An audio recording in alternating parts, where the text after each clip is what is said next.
안녕하세요. 오늘은 명상세계 중에서 명상의 대상에 대해서 읽어드릴게요.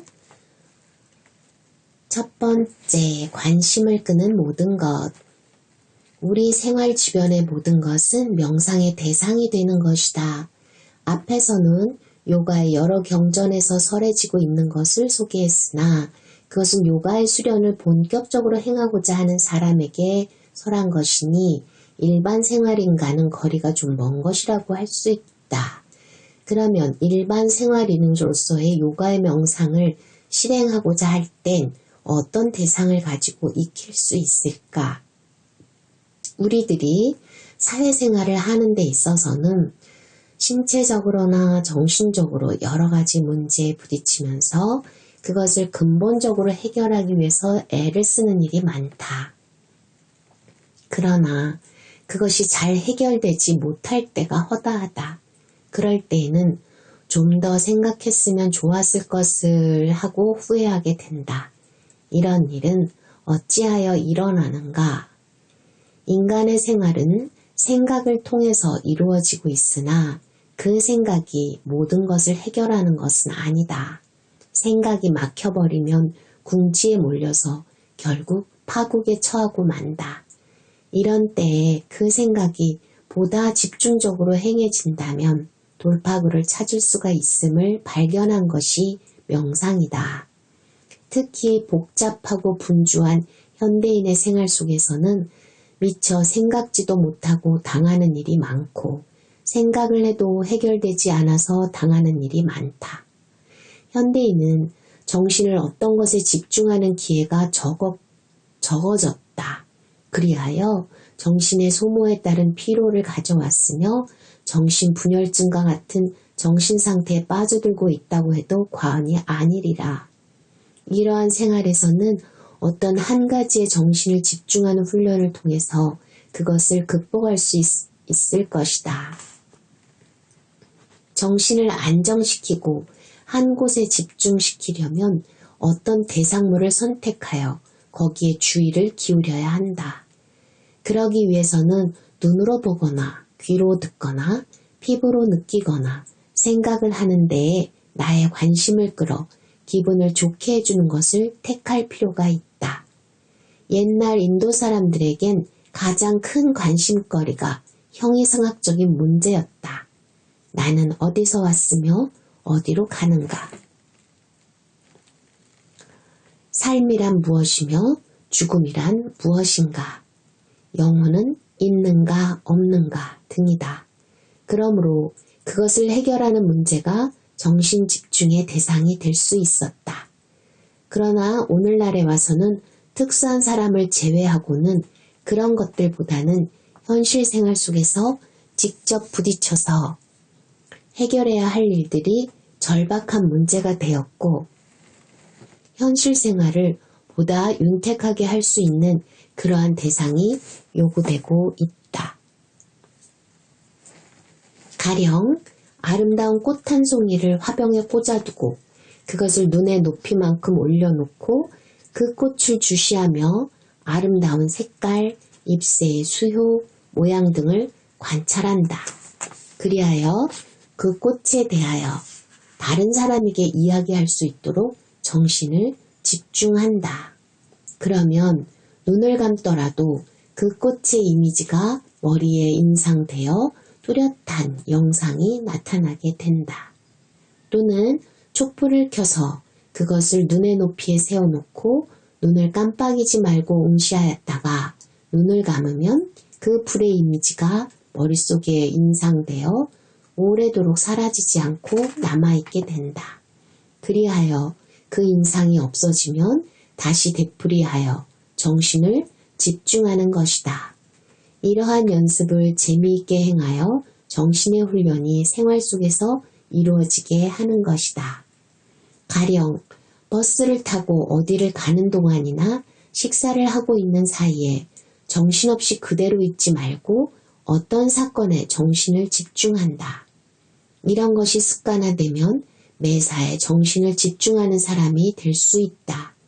그렇게 되면 그날그날의 생활이 알차게 이루어지고 시간의 낭비나 정력의 낭비가 없이 제정신을 가지고 살아가게 된다. 이런 생활에서는 부딪히는 모든 사물이 그대로 나의 삶 속에서 보람있는 내용으로 될 수 있다. 실제에 있어서 많은 사람들은 하루의 생활이 텅 빈 공허 속에 살고 있다. 그것은 바로 정신의 집중이 이루어지고 있지 않기 때문이다. 그것은 많은 잡념으로 인해 한 가지도 알차게 포착하지 못하기 때문이다.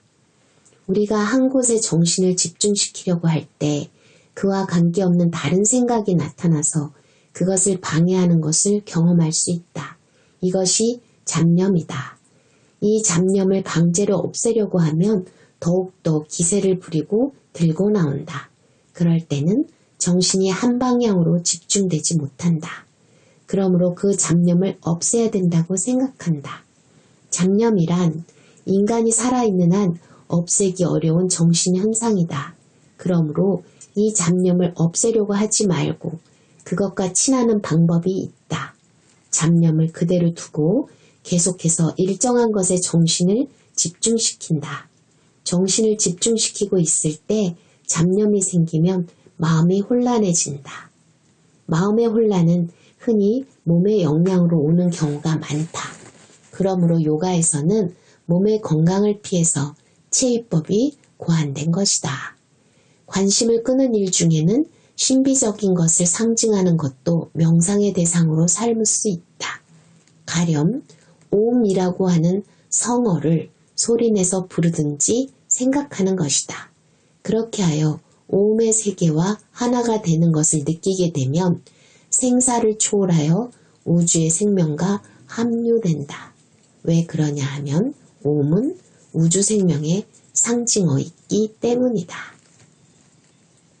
또한 매일 아침에 자리에서 일어나면 그날 해야 할 어떤 일을 마음속에 떠올려서 그것을 머리에서 떠나지 않게 하고 하루를 지낸다.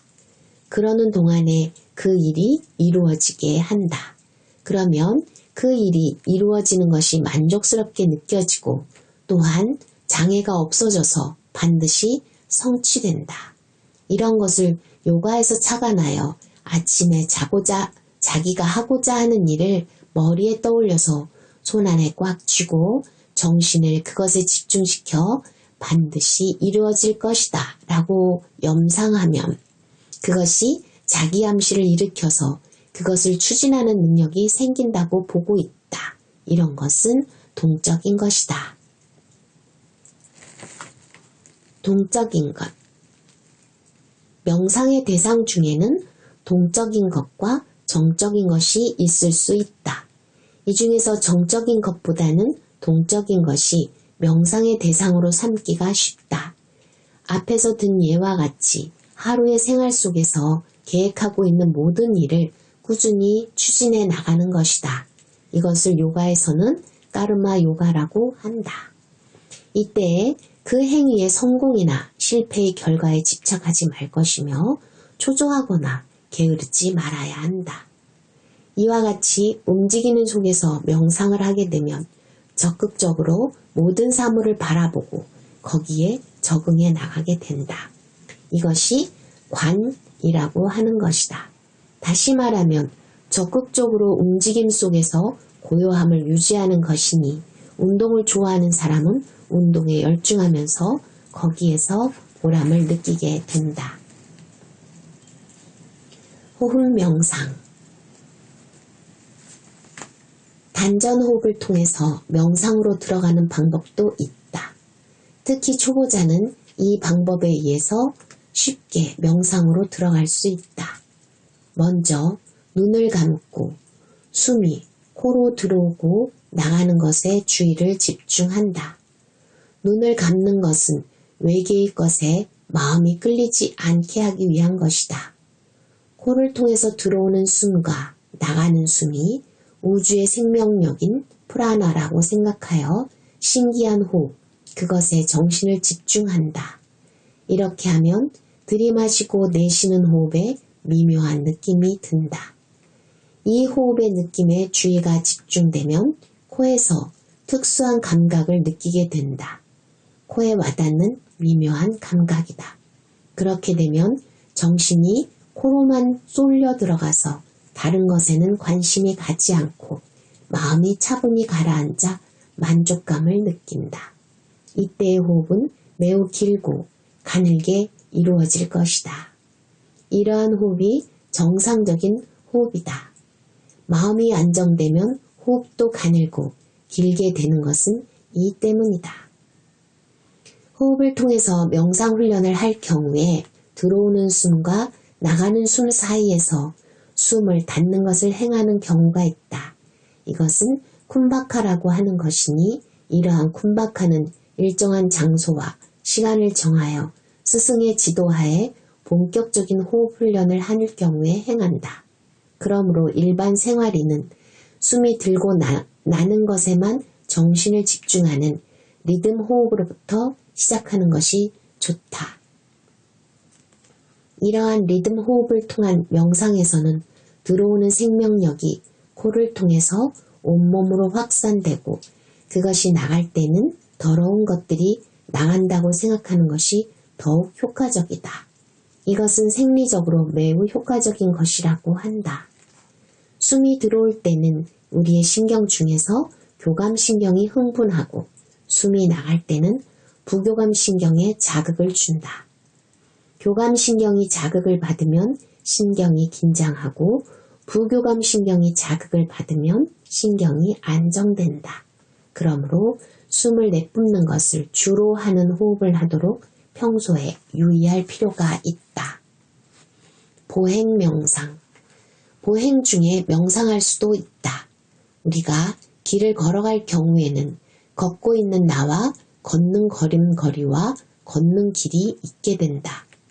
그런데 쾌적한 보행을 하기 위해서는 마음이 즐거워야 하고 걸음걸이가 정상적이라야 하고 걷는 길이 좋아야 한다. 만일 내 마음이 우울하거나 몸이 불편하거나 길이 울퉁불퉁하여 험한 길이라면 그때는 쾌적한 보행이 되지 못할 것이다. 그러나 이런 조건 속에서도 보행 중에 명상을 하게 되면 이러한 악조건을 극복하여 쾌적한 보행을 할 수 있다. 밖에 여러 가지 조건을 염두에 두지 않고 오직 움직이는 발걸음에 정신을 집중하면 어느 사이에 마음이 가라앉아서 우울한 기분이 없어지고 험한 길바닥이 험한 것으로 느껴지지 않아서 아무런 저항감을 갖지 않게 되니 마음도 따라서 쾌적하게 된다. 이런 사실은 흔히 우리가 경험하는 일이다.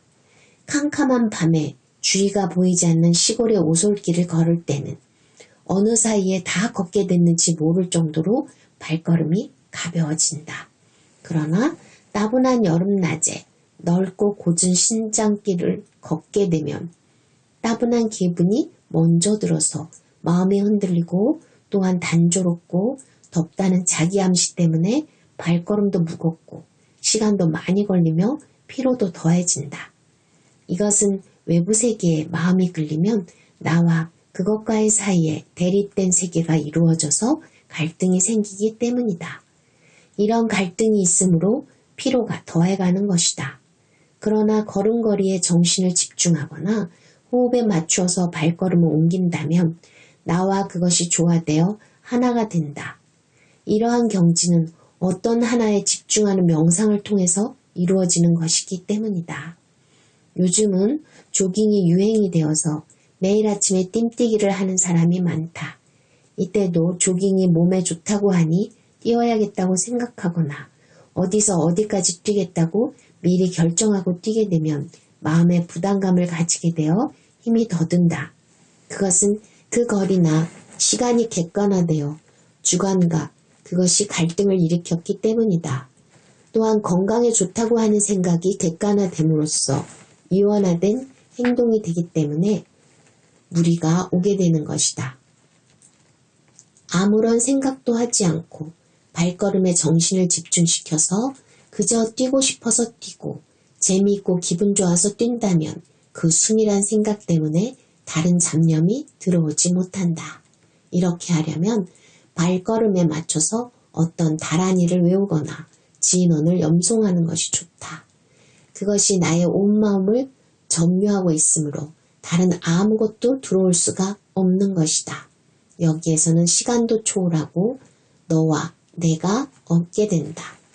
이뿐만 아니라 복잡한 서울 거리를 걸을 때도 오직 한 걸음의 동작에 감각이 집중되면 그 보행은 바로 명상이 되고 있다. 명상 속에서 걷는 보행이나 뜀뛰기는 발의 움직임과 걷는 내가 완전히 하나라 되고 있는 것이다. 오직 걷고 있다는 사실과 그것을 인식하는 것과 평온한 만족만이 조화 속에 있을 뿐이다. 무념무상 속에 일체가 영이 되는 것이다.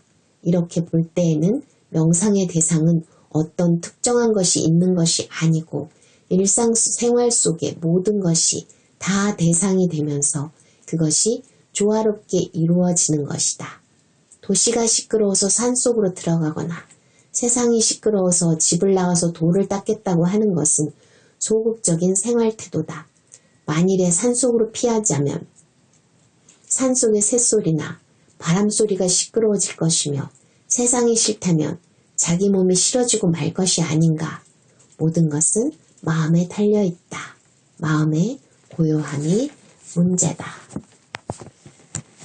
자, 오늘은 여기까지 읽어드릴게요. 이 책을 쓰신 분이 1922년생이세요. 그러시다 보니까 이 문체가 약간 예스러운 표현들이 있어요. 그래서 그거는 감안하고 들어주셨으면 좋겠어요. 네, 오늘도 들어주셔서 감사합니다. 평화로운 시간 되시길 바라겠어요.